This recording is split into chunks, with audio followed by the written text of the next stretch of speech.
Ito pa na lang.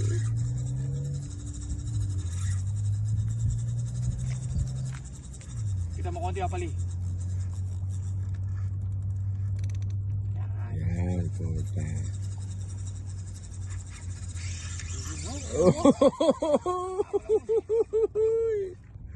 Yamin to. Yan. Tinataas mo, pre. Hindi naman pating yan. Yan yung pambangka, di ba?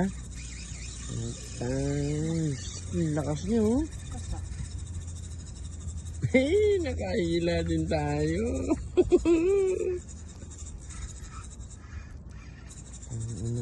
Sabit lang ha. May daan siguro dun, no? Sa dulo. Yan, Apali. Puta. Agad na siya.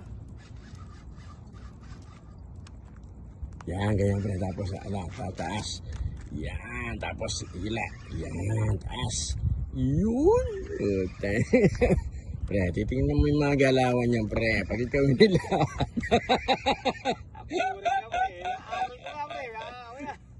Yan. 30 pounds yan, no? Tapos yung tali lang tali mo, pre. 30 pounds to eh. Yung kulay orange.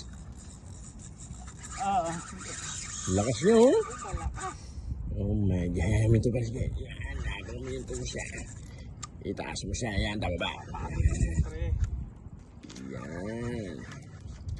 Ayan mga kababayan. Nahilaan po natin yung OFW. Nahilaan ng ano?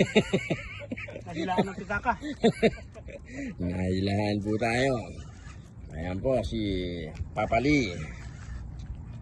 Ayan. Napapalabasan ng gusto. Matindi. Baluktot ang rad. Yeah! Yun eh. Wala tayong panggancho, wala si Raymond. Punta baka talakitok yan. Pumunta tayo dun sa gilid. Ano mo, inet mo, inet. Oo nga pala, pwede na. Oo, pwede na. Oo, tama. Sige. Yan. Ayan na po. Nahihila ng tali. Inubos na yung kalahati. Mga 1 hour pa bago makabed lahat. Tatabi din yan. Tabi din niya Apali. Yan lang hinihintay namin. Ang pangingisda, may tiyaga. Yan. Yan na siya. Yari siya. Hindi siya pwede yan. 30 pounds yan eh. Tapos 3 pa yung hook. Opo. Yung sa tumama pa sa mata niya, hindi makatabo. Ay, buta niya. Lakas eh. Ayun po. Yan po ang ano. Pinagod lang tayo. Pinagod